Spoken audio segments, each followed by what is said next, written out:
আপনি বললেন পৃথিবীর সবচেয়ে দুই নিকৃষ্ট জাতির উদাহরণ দেখতে বললেন, জি। হিন্দুর উদাহরণ এক নম্বর কেন? সারা বাংলাদেশের সীমান্তগুলোতে যখন সমস্যা হচ্ছে, আমাদের যুবকেরা ফেসবুকে ট্রল করতেছে যে ভারতের মানুষের টয়লেট নাই, ভারতের মানুষেরা গোমূত্র পান করে, ইত্যাদি ইত্যাদি ইত্যাদি, অসংখ্য ট্রল। আর আল্লাহ সব নবীকে জন্মগত ন্যায়পরায়ণ করে পাঠিয়েছেন, মানে জন্মই দিয়েছেন নবীদেরকে ন্যায়পরায়ণ সত্যবাদী অবস্থায়।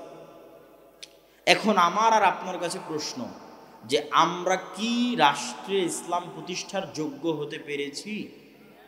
ওইটার প্রশ্নের এক নম্বর আসবে যে আমরা কি ন্যায়পরায়ণ হতে পেরেছি।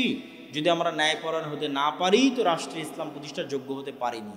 এবার বাস্তব উদাহরণে আসেন। আপনাদের এই চারঘাট, বাঘা, রাজশাহীর এই অঞ্চলের যত মানুষ আপনারা এখানে উপস্থিত আছেন, যতজন মিডিয়ার মাধ্যমে শুনবেন, আশেপাশের পাড়া প্রতিবেশী সবার কাছে চেক করবেন আমার এই প্রশ্নটা। দুটো উদাহরণ দিব। এক, আপনার বাবার মৃত্যুর পরে অথবা আপনার দাদার মৃত্যুর পরে আপনি আপনার বোনকে অথবা আপনার আব্বা আপনার ফুফুকে আপনার দাদা অথবা বাবার সম্পত্তিতে ন্যায়ের সাথে তার পাওনা বুঝিয়ে দিয়েছে কি? প্রশ্ন। এক দল মানুষ পাবেন বুঝিয়েই দেয়নি, মানে বোনকে এই অজুহাত দিয়েছে যে সে ভাইয়ের বাড়িতে যাতায়াত করবে, এই জন্য ভাই তার সম্পত্তি ভোগ করবে। আর আরেক দল মানুষ বুঝিয়ে দিয়েছে ঠিকই, কিন্তু চারঘাট বাজারের দামি জমিটা নিজে নিয়েছে, আর বিলে নদীর মধ্যে ভাঙ্গনে যে জমিটা চলে গেছে সেটা বোনকে দিয়েছে। চরের জমি বোনকে দিয়েছে আর ভালো জমি নিজে নিয়েছে। তো এটা কি ন্যায় প্রতিষ্ঠা করেছে? সে ন্যায় প্রতিষ্ঠা করে। এবার রেজাল্ট কি? রেজাল্ট হচ্ছে এই ব্যক্তিকে যদি আপনি এখন রাষ্ট্র ক্ষমতায় বসান তো 16 বছর যা দুর্নীতি হয়েছে একদিনে তার চেয়ে বেশি করবে। তাহলে সে কি ন্যায় বিচার প্রতিষ্ঠা করতে পারবে রাষ্ট্রে? ও তো ওর বোনের সাথে ন্যায় বিচার প্রতিষ্ঠা করতে পারেন একটা ছোট্ট ফ্যামিলির মধ্যে। তাহলে কেমনে আল্লাহ মনে করবে যে এই মুসলমানটা যোগ্য যে একে ইসলামী রাষ্ট্রের দায়িত্ব দিতে হবে? আল্লাহ কেমনে মনে করবে? আল্লাহ তো বলে রেখেছে ইসলামী রাষ্ট্রের ব্র্যান্ডিং ন্যায় বিচার। তো ওর বোনেরই সম্পদ মেরে দিয়েছে। উদাহরণ 2, চারঘাট বাঘা সহ আশেপাশের অঞ্চলে অসংখ্য জায়গায় বিবাহ হচ্ছে যৌতুকের ভিত্তিতে, হচ্ছে না? হচ্ছে। তাহলে যে যুবক তার স্ত্রী বা স্ত্রীর পরিবারের নিকট থেকে যৌতুক বাবদ টাকা গ্রহণ করেছে, সেটা প্রকাশ্যে হোক অথবা ছলে বলে কৌশলে হোক। ছলে বলে কৌশলে মোটর সাইকেল নিয়েছে, নেয়নি? নিয়েছে। ফ্রিজ নিয়েছে, এসি নিয়েছে। তো ছলে বলে কৌশলে হোক প্রকাশ্যে হোক, সে আর এক মানুষের সাথে আর এক পরিবারের সাথে অন্যায় করেছে। এটা অন্যায়, এটা মানুষের সাথে সম্পর্কিত অন্যায়। তো যার হাত থেকে তার স্ত্রীর পরিবার বা তার স্ত্রীর পিতা ন্যায় পায়নি, ওই ব্যক্তিকে আপনি রাষ্ট্র ক্ষমতায় বসিয়ে দিলে ও গত 16 বছর যা দুর্নীতি হয়েছে তা 1 ঘন্টাতেই করে। 1 ঘন্টাতে অতটি টাকা কিভাবে চুরি করা যায় তার চেষ্টা করবে। কেননা সে তো তার শ্বশুরের সম্পদ দেখে লোভ সামলাতে পারে। তাহলে এই মুসলমানেরা রাষ্ট্রের ন্যায় প্রতিষ্ঠার যোগ্য? তাহলে এই মুসলমানদের হাত দিয়ে আল্লাহ রাষ্ট্রে ইসলামকে বসাবেন, তো ইসলামেরই তো কলঙ্ক হয়ে যাবে। সম্মানিত উপস্থিতি, তাহলে আবারও চলে আসে রাষ্ট্রে ইসলাম প্রতিষ্ঠার ব্র্যান্ডিং ন্যায় বিচার।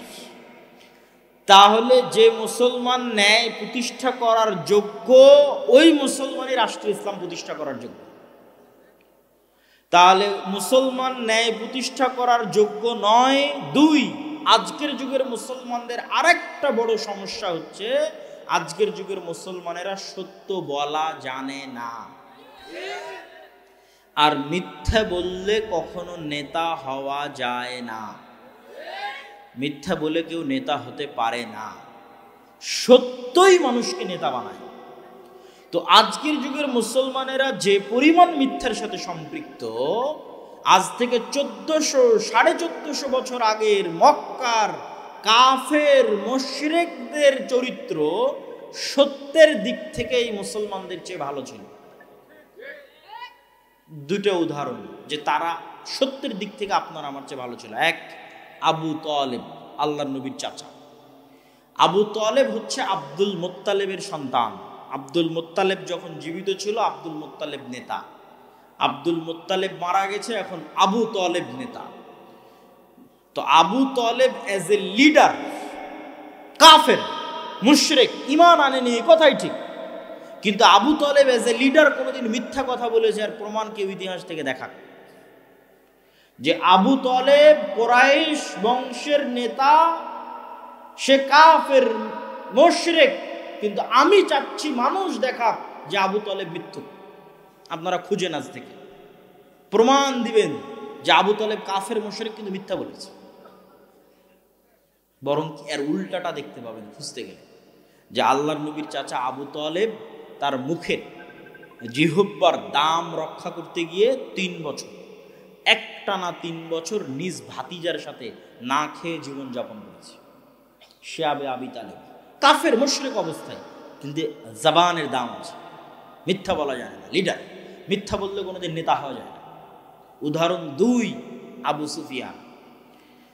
আবু সুফিয়ান কাফের, উনি আল্লাহর নবীর বিরুদ্ধে বদরের যুদ্ধ করেছে, আল্লাহর নবীর বিরুদ্ধে উহুদের যুদ্ধে নেতৃত্ব দিয়েছে, খন্দকের যুদ্ধে সারা আরবের 10,000 সেনাবাহিনী একত্রিত করে খন্দককে মাটির সাথে মিশিয়ে দিবে, এই মদিনাকে মাটির সাথে মিশিয়ে দিবে। আল্লাহর নবী তো হতবিহ্বল, এই 10,000 সেনাবাহিনী কোথায়, 1,500 মানুষ মদিনায় বসবাস করে, কি করব কি করব। সাহাবীদের নিয়ে পরামর্শ করছেন। সালমান আল ফার্সি বলছে, আল্লাহর নবী একটা বুদ্ধি দিই। তো বলে কি বুদ্ধি? এক ঘোড়া 1 লাফ দিলে সর্বোচ্চ যতদূর যেতে পারে তার চেয়ে বড় করে গর্ত খনন করে, তাহলে ঘোড়া 1 লাফে ওই গর্ত পার হতে পারবে না। বিশাল যে ঘোড়সওয়ার বাহিনী আসবে, ওকে ওই গর্তের কাছে থেমে যেতে হবে, থেমে গিয়ে গর্তে নেমে উঠে তারপরে পার হতে হবে। এই যে গতি স্লো হয়ে গেল, এই স্লো গতিতে আমরা উপর থেকে তীর চালাবো। তো আল্লাহর নবী তার এই পরামর্শ গ্রহণ করে নিলেন। মদিনার যেই পাশে পাহাড় ছিল সেই পাশ বাদ দিয়ে চারিদিকে খন্দক করলেন। তো এই খন্দকের যুদ্ধে আল্লাহর নবীর মদিনাকে ধ্বংস করে দেওয়ার কাজের নেতৃত্ব দিচ্ছে আবু সুফিয়ান। এই আবু সুফিয়ান হুদাইবিয়ার সন্ধির পরে ব্যবসায়িক কাজে সিরিয়া গেছে, তৎকালীন সিরিয়ার রাজধানী জেরুজালেম, আজকের ফিলিস্তিন। তো হুদাইবিয়ার সন্ধির পরে আবু সুফিয়ান গেছে ব্যবসায়িক কাজে, আর আল্লাহর নবীর তো ব্যবসা নেই। আল্লাহর নবী চিঠি লিখেছেন বাদশাহ হিরাক্লিয়াসের কাছে ইসলামের দাওয়াত নিয়ে। তো বাদশাহ হিরাক্লিয়াস চিঠি পেয়ে পড়ছে যে এই চিঠি তো মোহাম্মদে আরবি লিখেছে সাল্লাল্লাহু আলাইহি ওয়াসাল্লাম। দেখো তো আজকে জেরুজালেমে আরবের কেউ আছে কিনা। খুঁজে পাওয়া গেল আবু সুফিয়ানকে। তা আবু সুফিয়ান আল্লাহর নবীর শত্রু, 1 মাস মদিনা ঘেরাও করে রেখেছিল খন্দকে, মদিনা ধ্বংস করবে তাই, আল্লাহর নবীকে হত্যা করবে তাই। তো শত্রুকে ডেকেছে, আবু সুফিয়ানকে ডেকেছে, আর এক শত্রু, আবু সুফিয়ানের জানি মানি শত্রু, মুহাম্মদ সাল্লাল্লাহু আলাইহি ওয়াসাল্লাম সম্পর্কে জানবে তাই। বুখারীর হাদিস। আবু সুফিয়ানের সামনে তখন কোনো মোবাইলও নাই, ক্যামেরাও নাই, রেকর্ডারও নাই, লাইভও নাই। আবু সুফিয়ান নিজে বলছে, আমি সেই দিন 1000 চেষ্টা করেও মুহাম্মদ সাল্লাল্লাহু আলাইহি ওয়াসাল্লামের নামে মিথ্যা বলতে পারিনি, একটা বাক্য। তো কাফের, মুশরিক, তখন ঈমান আনেনি, but he is a leader, কিন্তু সে নেতা। আর নেতা মিথ্যা বলতে পারে না, মিথ্যা বলে নেতা হওয়া যায় না। তো সে কাফের, মুশরিক অবস্থায় তার শত্রুর নামে মিথ্যা বলে। আর আপনি এখন ইনস্ট্যান্ট পরীক্ষা করেন, 4 ঘাটের এক গণতান্ত্রিক রাজনৈতিক দলের নেতাকে জিজ্ঞেস করবেন, আর এক গণতান্ত্রিক রাজনৈতিক দলের নেতা সম্পর্কে যা বলবে সব মিথ্যা, কিন্তু দুইজনই মুসলমান। আর এই পুরো গণতান্ত্রিক রাজনীতি টিকে আছে মিথ্যার উপর। তাহলে মিথ্যা বলে আপনি রাষ্ট্রের ইসলাম প্রতিষ্ঠা করবেন? মিথ্যুককে আল্লাহ সুযোগ দিবে রাষ্ট্রের ইসলাম প্রতিষ্ঠা করতে? সম্ভব। রাসূলুল্লাহ সাল্লাল্লাহু আলাইহি ওয়াসাল্লাম বলেন, সালাসুন মান কুন্না ফিহি, 3টে অথবা 4টে বৈশিষ্ট্য যার মধ্যে আছে, মুনাফিকান খালেসা, খাঁটি নির্ভেজাল মুনাফিক। 1, কথা বললে মিথ্যা বলে, তাকে আল্লাহর নবী কি বললেন? মুনাফিক। 2, তাকে কোনো দায়িত্ব দেওয়া হয়েছে, সেই দায়িত্বের আমানতের সাথে খেয়ানত করে। তো এই হাদিসটা এবং ইসলামের এই চিত্রটা, যে ইসলাম মানে সে সত্যবাদী ন্যায়পরায়ণ মুসলিম হবে, এই চিত্রটা আমরা মানুষকে বুঝাতে, আমরা আলেম ওলামারা এই পরিমাণ ব্যর্থ যে মানুষ প্রকাশ্যে বলছে যে আমি প্রশ্ন ফাঁস করার টাকা আল্লাহর রাস্তায় দান করি। নাউজুবিল্লাহ। তাহলে ওই মানুষকে আমরা ইসলাম শিখাতে ব্যর্থ। সে প্রশ্ন ফাঁস করার টাকা আল্লাহ রাস্তায় দান করেন। আপনি এরকম কত OC, DC, SP, AC land, sub registrar নিবেন, এরা নিজ নিজ পদের দায়িত্বের আমানতের সাথে খেয়ানত করে যে টাকা অর্জন করেছে ওই টাকা দিয়ে হজ করতে গেছে। তাহলে আমরা তাদেরকে ইসলাম বুঝাতে পেরেছি? পারিনি। ওদেরকে আল্লাহর নবী বলেছেন মুনাফিক। কি বলেছেন? মুনাফিক।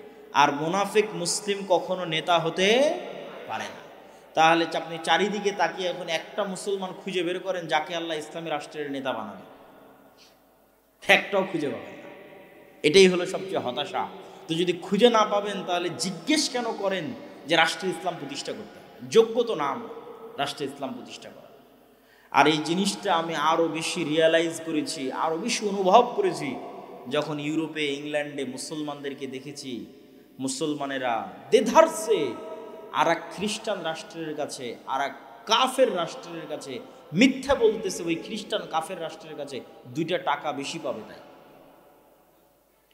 মানে মুসলমানে তো মিথ্যা বলছেই, কিন্তু এক মুসলমান যে বলে যে আমি কালেমা পড়েছি আশহাদু আল্লা ইলাহা ইল্লাল্লাহ, সে নাকি নবীর উম্মত।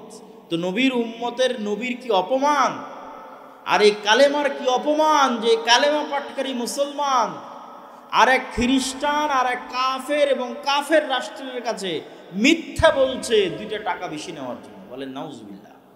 এই হলো মুসলমানদের আত্মমর্যাদা, এই হলো মুসলমানদের আত্মসম্মান। সম্মানিত উপস্থিতি, তাহলে আমাদের এই চারিত্রিক গুণ যতদিন উন্নত না হবে, একটা প্রজন্ম যতদিন আমরা তৈরি না করতে পারবো যে প্রজন্ম সত্যের উপর অটল, ন্যায়ের উপর অটল, ন্যায় প্রতিষ্ঠা করবে, ন্যায় প্রতিষ্ঠার আন্দোলন করবে, ন্যায় প্রতিষ্ঠার সংগ্রাম করবে। আপনি মসজিদে যান, মাদ্রাসায় যান, ইসলামী দলে যান, ইসলামী আন্দোলনে যান, সব জায়গায় নামাজ আছে, সিয়াম আছে, সালাত আছে, আকীদা আছে, নাই তো কি ন্যায়পরায়ণতা নাই। এইটা বাস্তবতা এবং সত্য বলছি। ওই মাদ্রাসার সাথে এই মাদ্রাসার মিল নাই, ওই দলের সাথে এই দলের মিল নাই। ভিতরে যান, বাহিরে বক্তাদের মুখে শুনবেন যে মাসলা মাসাইল, আদর্শ, এগুলো আদর্শ মাসলা মাসাইল কিছু না। ভেতরে গিয়ে দেখেন হয় একজন অন্যায় করছে আর একজন মাজলুম, আর কিছু না। ইসলামী দলের নেতা যে কর্মী বেশি চামচামি করেছে ওকে পদ দিয়েছে, আর যে কর্মী কঠোর পরিশ্রম করেছে ওকে পদ দেয়নি। তাবলিগ জামাতের গন্ডগোল যান, চ্যালেঞ্জ দিলাম, বাহির থেকে আপনার মনে হচ্ছে যে না এখানে মনে হয় ফতোয়া মাসলা মাসাইলের কিছু না। ভেতরে গিয়ে দেখেন একজন জালেম আর একজন মাজলুম। মসজিদে যান, মাদ্রাসায় যান, মাদ্রাসার পরিচালক, মসজিদ কমিটির সভাপতি, সে তার মসজিদের দায়িত্বশীল যারা আছে তাদের প্রতি ন্যায় করতে পেরেছে। মাদ্রাসার পরিচালক তার মাদ্রাসার শিক্ষকদের প্রতি ন্যায় করতে পেরেছে। সালাত, সিয়াম, হজ, যাকাত সবই আছে, বাবা ন্যায় নাই। তো যিনি ন্যায় প্রতিষ্ঠা করতে পারেননি তার দলে, যিনি ন্যায় প্রতিষ্ঠা করতে পারেননি তার মাদ্রাসায়, তাকে আল্লাহ কেমনে যোগ্য মনে করবে যে সে রাষ্ট্রে ন্যায় প্রতিষ্ঠা করতে পারে? অতএব আমাদের মূল জায়গায় হাত দিতে হবে, ন্যায় প্রতিষ্ঠার আন্দোলন করতে হবে। চারঘাটের মানুষ, যুবকেরা যদি মনে করে আমরা রাষ্ট্রে ইসলাম দেখতে চাই, তাহলে তোমার সমাজে অন্যায় বন্ধ করো। যেখানে জানাজা পড়াতে গেছে ওখানে জানাজা পড়িয়ে ওর মেয়েকে ওর ন্যায্য হিস্সা বুঝিয়ে দাও, ন্যায় প্রতিষ্ঠা করো। জুলম হবে, মুসলমান চেয়ে দেখবে, আবার ওই মুসলমানকে আল্লাহ নেতা বানাবে, এটা অসম্ভব। মোহাম্মদ বিন কাসেম সিন্ধু বিজয় করতে এসেছিল, আমরা জানি ইসলাম প্রচারের জন্য এসেছিল। আপনি ইতিহাস ঘেটে দেখেন, সিন্ধু বিজয় করতে এসেছিল অত্যাচারিত মা এবং বোনদেরকে বাঁচানোর জন্য, ইতিহাস তাই লেখা আছে। স্পেনে গেছে তারেক বিন জিয়াদ, আমরা বলছি তারেক বিন জিয়াদ স্পেনে ইসলাম প্রচার করেছে। আপনি ইতিহাস পড়ে দেখেন, তারেক বিন জিয়াদ স্পেনে গেছে, স্পেনের মানুষেরা বারবার চিঠি লিখেছে আমরা অত্যাচারিত, আমরা মাজলুম, আমাদের বাঁচাও। অত্যাচারিত মাজলুমকে বাঁচাতে স্পেন গেছে। তো ইসলাম হচ্ছে ন্যায়ের দিন, ন্যায়ের ধর্ম, ন্যায় প্রতিষ্ঠা করার ধর্ম। একবার যদি মুসলমানেরা আবার সত্য বলা শিখে যায়, আবার ন্যায় প্রতিষ্ঠা করা শিখে যায়, তাহলে ওই রকম রোমান আর পারস্য সাম্রাজ্যের মতো আজকের যুগের যত সুপার পাওয়ার আছে সব মুসলমানদের পায়ের নিচে। কিন্তু ওই রকম ব্যক্তিত্ব সম্পন্ন, আত্মমর্যাদা সম্পন্ন মুসলমান লাগবে। তো ব্যক্তিত্ব, আত্মমর্যাদা মুসলমান তৈরি হবে কেমনে? সবার তো কিস্তিতে লোন আছে, এটা হাসির কথা নয়। এটার পিছনে একটা হাদিস বলি আপনাদের। রাসূলুল্লাহ সাল্লাল্লাহু আলাইহি ওয়াসাল্লাম বলতেছেন, আল্লাহুম্মা ইন্নী আউযু বিকা মিনাল মা'সামি ওয়াল মাগরাম, হে আল্লাহ, পাপ থেকে বাঁচতে চাই, লোন থেকে বাঁচতে চাই। আর এক দোয়ায় আল্লাহ নবী বলছেন, আল্লাহুম্মা ইন্নী আউযু বিকা মিনাল হাম্মি ওয়াল হুজনি, বলতে বলতে বলছেন ওয়াজালঈদ দাইনি বা ওয়াগালাবাতিদ দাইনি, যে আমি ঋণের বোঝা থেকে বাঁচতে চাই। তো আল্লাহর নবীকে সাহাবীরা জিজ্ঞেস করছে, হাদিস সহিহ, যে আল্লাহর নবী, আপনি ঋণ থেকে এত কেন বাঁচতে চান? তো আল্লাহর নবী বলছেন, আর রাজুলু ইজাস্তাদানা বাদা আইয়ুকাযযিব, মানুষ যখনই লোন নেওয়া শুরু করে তখনই মিথ্যা বলা শুরু করে। এবার বুঝলেন কেন বললাম যে আত্মমর্যাদা সম্পূর্ণ মুসলমান কেমনে তৈরি হবে? সবাই তো কিস্তিতে লোন নিয়ে রেখেছে। আল্লাহর নবী বলে গেছেন, মানুষ লোন নেওয়া শুরু করলে কি বলে? মিথ্যা বলে। তাহলে আপনি কিস্তিতে যখন লোন কর্জ নেওয়া শুরু করেছেন, তো হয় আপনি মিথ্যা বলছেন, না আপনার বউকে মিথ্যা বলা শিখিয়েছেন, না হয় আপনার ছেলেকে মিথ্যা বলা শিখিয়েছেন। তো পুরো একটা পরিবার মিথ্যার উপর গড়ে উঠতেছে। তো এই পরিবার থেকে মোহাম্মদ বিন কাসেম, তারেক বিন জিয়াদের জন্ম হবে? সালাহুদ্দিন আইয়ুবীর জন্ম হবে? অসম্ভব। শুধু গোলামের জন্ম হতে পারে, গোলাম, কৃতদাস, যারা ভারতের গোলামি করে জীবন পার করবে, সেই গোলামের জন্ম হতে পারে। আর যদি বলে না, গোলামের জন্ম হবে না, নেতার জন্ম হবে, তাহলে অবশ্যই সত্য বলতে হবে। আর সত্য বলতে চাইলে লোন নেওয়া যাবে না, নাহলে মাথা উঁচু করে থাকতে পারবেন না। লোন আপনার মাথা নিচু করবেই। সম্মানিত উপস্থিতি, এবার বক্তব্যের এই দ্বিতীয় অংশের আর এক পয়েন্ট, যে রাষ্ট্র ইসলাম প্রতিষ্ঠা করতে চাইলে 1 নাম্বার বলেছি, মুসলমানদের সত্যবাদী হতে হবে, ন্যায়পরায়ণ হতে হবে, ন্যায় প্রতিষ্ঠার আন্দোলন করতে হবে। পয়েন্ট নাম্বার 2, নিজের দ্বীনের উপর, নিজের নবীর সুন্নাতের উপর শক্ত কনফিডেন্স, আত্মবিশ্বাস থাকতে হবে। এবং এটার উদাহরণ দিয়ে আমি আমার বক্তব্যের শেষের দিকে চলে যাব। শক্ত আত্মবিশ্বাস এবং শক্ত কনফিডেন্স যদি দেখতে চান, তাহলে 2টা জাতিকে দেখবেন, একটার নাম হিন্দু আর একটার নাম ইহুদি। আপনি বলবেন পৃথিবীর সবচেয়ে 2 নিকৃষ্ট জাতির উদাহরণ দেখতে বললেন, জি। হিন্দুর উদাহরণ 1 নাম্বার কেন? সারা বাংলাদেশের সীমান্তগুলোতে যখন সমস্যা হচ্ছে, আমাদের যুবকেরা ফেসবুকে ট্রল করতেছে যে ভারতের মানুষের টয়লেট নাই, ভারতের মানুষেরা গোমূত্র পান করে, ইত্যাদি ইত্যাদি ইত্যাদি, অসংখ্য ট্রল। তো আমি কিন্তু যখন এই সমস্ত ট্রল দেখি, আমার মাথায় ঘুরে অন্য কথা। আমার মাথায় কি ঘুরে? আমার মাথায় ঘুরে 1947-এ ভারত প্রতিষ্ঠা হয়েছে সেকুলারিজমের উপর। গান্ধী, নেহরু, আবুল কালাম আজাদ, বল্লভভাই প্যাটেল, এরা সবাই মিলে সেকুলারিজমের উপর ভারত প্রতিষ্ঠা করেছে। আর মিস্টার জিন্নাহ, আল্লামা ইকবাল, শেরে বাংলা মিলে পাকিস্তান আর বাংলাদেশ প্রতিষ্ঠা করেছে ইসলাম আর মুসলমানের নামের উপর। আজকে 70-75 বছর পর ওই পাকিস্তান আর এই বাংলাদেশ পাল্লা দিয়ে পৃথিবীকে বলছে, দেখো আমি কত বড় সেকুলার, আমি কত বড় উদার, আমি কত বড় ধর্মবিদ্বেষী, আমি মৌলবাদী নই, আমি উমুক নই, আমি তুমুক নই। এক রাজনৈতিক দলের দায়িত্বশীল তো আবার পাশের দেশকে আশ্বস্ত করছে যে আমরা মৌল। তো এরা হচ্ছে পাল্লা দিয়ে পৃথিবীকে দেখাচ্ছে, দেখো কি আমি সেকুলার, আমি মৌলবাদী না।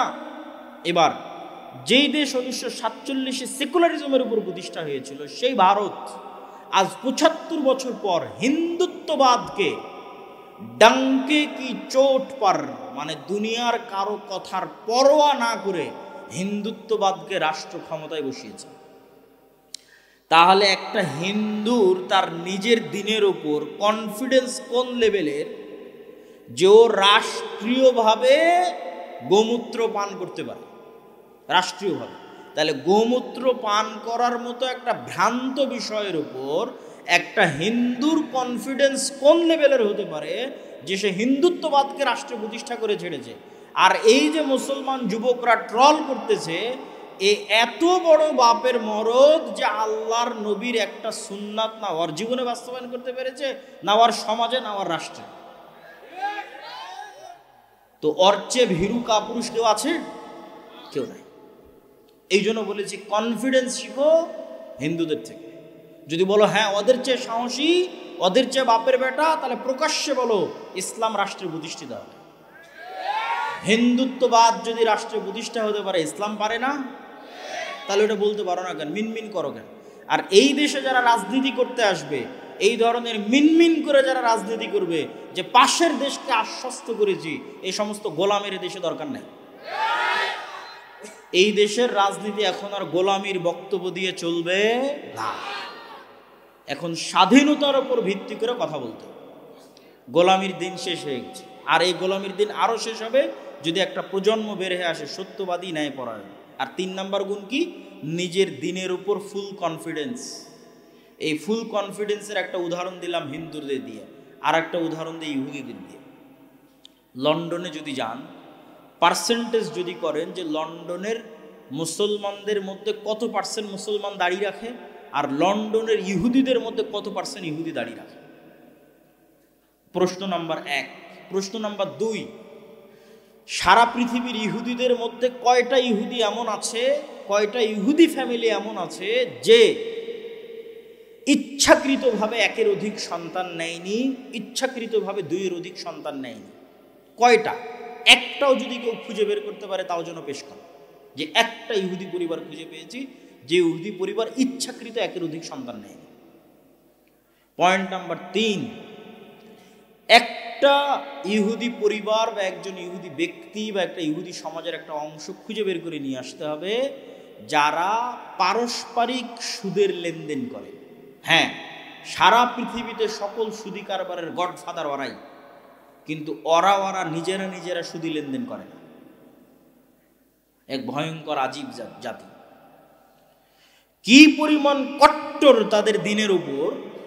প্রত্যেকটা ইহুদি রেস্টুরেন্টে একজন করে ইহুদি রাবাই, ইহুদি হুজুর। আপনাদের পিএজির দোকানেও একজন হুজুর বেতনভুক্ত আছে, খালি দেখবে পিএজিটা হালালভাবে বানানো হচ্ছে কিনা। প্রত্যেকটা ইহুদি রেস্টুরেন্টে আছে। আরও অসংখ্য উদাহরণ আছে, সেগুলো দিলাম না। তো শুধু এই 3টা প্রশ্নের উত্তর যদি আর এক মুসলমানের সাথে কম্প্রোমাইজ করেন যে সারা পৃথিবীতে কয়টা মুসলমান, কত পার্সেন্ট মুসলমান সুদি লেনদেনের সাথে জড়িত, কত পার্সেন্ট ইহুদি সুদি লেনদেনের সাথে জড়িত, এরকম যে 3টা প্রশ্ন করলাম, দাড়ির প্রশ্ন করলাম, খালি এই 3টা প্রশ্নের উত্তর খুঁজে নিয়ে আসবেন, দেখবেন কে নিজের দিনের ওপর বেশি কট্টর আর কে নিজের দিনের ওপর। আজকের যুগের মুসলমান তো দাড়ি রাখার আগে 10 বার ডানে 10 বার বামে তাকাবে, না জানি কি সন্ত্রাসী বলে, না জানি কি জঙ্গি বলে, কিন্তু এই পরোয়া ইহুদিরা করে না। সম্মানিত উপস্থিতি, বক্তব্য দীর্ঘায়িত করতে চাচ্ছি না, নিজের দিনের উপর শক্ত কনফিডেন্স থাকতে হবে, নো কম্প্রোমাইজ। পয়েন্ট নাম্বার 3, এটা হলো আজকের বক্তব্যের শেষ পয়েন্ট। সেটা হচ্ছে ইব্রাহিম আলাইহিসসালামের আদর্শ কুফরি মতবাদ এবং শিরকি মতবাদ থেকে নিজেকে মুক্ত ঘোষণা করা। ইব্রাহিম আলাইহিসসালাম বলছেন, কাফারনা বিকুম, তোমাদের কুফরি করলাম, তোমাদের কাফের, তোমাদের মূর্তির কাফের। আর আজকে আমরা নিজেদেরকে দেখাচ্ছি যে কার কত বেশি ঈমান আছে গণতন্ত্রের উপর, সমাজতন্ত্রের উপর, ধর্মনিরপেক্ষ মতবাদের উপর, পুঁজিবাদী সুদী অর্থনীতির উপর কার কত বড় ঈমান আছে, এইটা প্রমাণ করে আমরা রাষ্ট্রে ইসলাম প্রতিষ্ঠা করতে যাচ্ছি। অথচ রাষ্ট্রে ইসলাম প্রতিষ্ঠার সবচেয়ে বড় শত্রু, রাষ্ট্রে ইসলাম প্রতিষ্ঠার সবচেয়ে বড় শত্রু গণতন্ত্র নিজে, সবচেয়ে বড় শত্রু সমাজতন্ত্র নিজে, সবচেয়ে বড় শত্রু ধর্মনিরপেক্ষ মতবাদ নিজে, সবচেয়ে বড় শত্রু পুঁজিবাদী অর্থনীতি নিজে। এগুলোর উপর ঈমান আনয়ন করে কিভাবে আপনি কল্পনা করেন রাষ্ট্রে ইসলাম প্রতিষ্ঠা? আপনি রাষ্ট্রে ইসলাম প্রতিষ্ঠা করতে চাইলে প্রকাশ্যে ঘোষণা করতে হবে আমি এগুলোর কাফের। বুঝতে পারেননি মনে হয়? এটা হচ্ছে ইব্রাহিম আলাইহিসসালামের আদর্শ। বক্তব্যের শেষে 3টা জরুরি কথা, এই 3টা জরুরি কথা শেষ করে আপনারা উঠবেন। ধৈর্যের সাথে ছিলেন, তাড়াহুড়ার কি আছে? আমিও বক্তব্যের শেষের দিকে চলে এসেছি। 3টা জরুরি কথা। 1, আদ-দাওয়া ইলাল্লাহ। আপনাদের এই 4 ঘাট অঞ্চলেও আমি সফর করেছি ফি সাবিলিল্লাহ। আজকের সফর কিন্তু ফি সাবিলিল্লাহ সফর না, কিন্তু ওই সফরগুলো ফি সাবিলিল্লাহ। মানে আপনাদের এখানে যারা অফিস আছে, আমার চাচারা, আমার পরিচিত লোকজন, তারা আমার পকেটে 1 টাকাও হাদিয়া দিতে পারেনি, আমি নিজ খরচে এসেছি। তো এই 4 ঘাট, এই বাঘা, এই রাজশাহীর সব উপজেলাগুলোতে শুধু মসজিদ ভিত্তিক কোরআন শিক্ষার জন্য আমার সফর করা আছে। এখন পর্যন্ত 300-র অধিক মসজিদ সফর করা আছে। আর এখন আমার ছোট ভাই আব্দুর রহিম দিনাজপুর অঞ্চলে সফর করছে। তো এটার প্রথম উদ্দেশ্য কি? মসজিদে মক্তব চালু করা। সেক্ষেত্রে আমরা আপনাকে কি সুবিধা দিব? এখন পর্যন্ত 500টা মক্তবের ইমামেরা নিজ নিজ জেলা থেকে রাজশাহী জামিয়া সালাফিয়াতে ট্রেনিং নেওয়ার জন্য এসেছে। তাদের আসার খরচ আমরা দিয়েছি। 10 দিন 7 দিন থেকে ট্রেনিং নিয়েছে, থাকা খাওয়া ট্রেনিং খরচ সব আমরা বহন করেছি। আবার ওর মসজিদ পর্যন্ত যাবে তার যাতায়াত খরচ আমরা দিয়েছি। আবার প্রত্যেকের হাতে 5টা 10টা করে ফ্রি বই দেওয়া হয়েছে। তবে আলহামদুলিল্লাহ আগামী 22 তারিখ এই 500টা মক্তবের সকল ছাত্রছাত্রীকে 1 কপি করে প্রায় 20,000 উসমানী কায়দা ফ্রি বিতরণ করা হবে। বলেন আলহামদুলিল্লাহ। তাহলে এই যে সব কিছু নিয়ে বসে আছি, এখন আপনি যদি আপনার মসজিদের ইমামকে না পাঠান, আপনি যদি আপনার মসজিদে আমাদের উন্নত সিলেবাস অনুযায়ী ট্রেনিং নিয়ে মক্তব না চালান, তাহলে সেটার জবাবদিহিতা আপনাকে দিতে হবে, সেটার দায়িত্ব আমরা নিব না। কিন্তু আমাদের দরজা উন্মুক্ত, আহ্বান উদাত্ত যে আপনাদের মসজিদের বক্তব্যগুলোকে দাওয়া ইলাল্লাহর অধীনে ট্রেনিং নিয়ে আমাদের সিলেবাসে, এবং আমাদের সিলেবাসের বইও আমরা দিয়ে দিচ্ছি, আপনাদের মক্তবে দ্বীন এবং কোরআন শিক্ষার ব্যবস্থা চালু করেন। পয়েন্ট 2, মাসিকালে ইতিসাম। আমি জানি না এখানে চারঘাটে আসে কিনা। মাসিকালে ইতিসামের প্রতি মাসের সম্পাদকীয় সমসাময়িক, যেমন এই মাসের সম্পাদকীয় পাবেন দামেশকে মুজাহিদদের সিরিয়া বিজয়। ওই যে বললাম ঈসা আলাইহিস সালাম এসে ক্রুশ ভাঙবেন, কেন ভাঙবে তার উত্তর মাসিকালে ইতিসামে আছে। আর দেশ বিদেশের আলেম ওলামারা ফতোয়া বোর্ডে বসে, ভারতের আলেমরা, সৌদি আরবের আলেমরা, তারা ফতোয়া বোর্ডে বসে, তাদের ফতোয়া বোর্ডের ভিত্তিতে ফতোয়া নির্ধারিত হয়। নাম্বার 3, আগামী 13-14 ফেব্রুয়ারি আল জামিয়া সালাফিয়া রূপগঞ্জ নারায়ণগঞ্জ এদেশের আহলে হাদিস এবং সালাফিদের সবচেয়ে বড় সম্পত্তি, প্রায় 100 বিঘা জমি, প্রায় এদেশের সালাফি এবং আহলুল হাদিসদের সবচেয়ে বড় সম্পদ। এটা অন্তত আপনাদের দোয়া করার জন্য দেখতে যাওয়া উচিত। বলেন ইনশাআল্লাহ, যেন ওইটা আল্লাহ সুবহানাহু ওয়া তাআলা মারকাজুল ইলম হিসেবে কবুল করে। সেখানে এবছর ভারত, পাকিস্তান, নেপাল, সৌদি আরব প্রায় 4-5টা দেশ থেকে আলেম ওলামা আসতেছে। পাকিস্তানের আহলে হাদিসদের প্রাণপুরুষ আল্লামা ইহসান ইলাহি জহির রাহিমাহুল্লাহর সন্তান আল্লামা ইবতিসাম ইলাহি জহির হাফিজাহুল্লাহ, তিনিও ওই সালাফি কনফারেন্সে উপস্থিত থাকবেন এবং বক্তব্য দিবেন ইনশাআল্লাহ। তো তাকে যেন আমরা খুব ভালোভাবে স্বাগতম জানাতে পারি, এটির জন্য আপনাদের কাছে চারঘাটবাসীর কাছে উদাত্ত আহ্বান থাকবে। আপনারা সাধ্য অনুযায়ী আগামী 13-14 ফেব্রুয়ারি আল জামিয়া সালাফিয়া রূপগঞ্জ নারায়ণগঞ্জের সালাফি কনফারেন্সে উপস্থিত হওয়ার চেষ্টা করবেন। মাসিকালে ইতিসাম নেবেন, আর দাওয়া ইলাল্লাহর সাথে থেকে মসজিদ ভিত্তিক দিন শিক্ষা পরিচালিত করবেন। এই দাবি এবং দাওয়া রেখে আজকের মাদ্রাসা আল মারকাজুল কোরআন ওয়াস সুন্নাহ একাডেমি এবং তার দায়িত্বশীলদের জন্য দোয়া করে, এই প্রোগ্রামের আয়োজকদের জন্য দোয়া করে প্রশ্ন উত্তরে চলে যাচ্ছে। শায়েখ নতুন মাদ্রাসায় দানের বিষয়ে কিছু বলবেন। অবশ্যই আপনাদেরকে আজকে যে আয়াতগুলো বলছিলাম তার মধ্যে একটা আয়াত আপনারা পেয়েছেন যে হে আল্লাহ, আর যদি একটু সময় পেতাম তো কিছু টাকা দান করতাম। তো যতক্ষণ হায়াত আছে তার মধ্যেই দান করেন।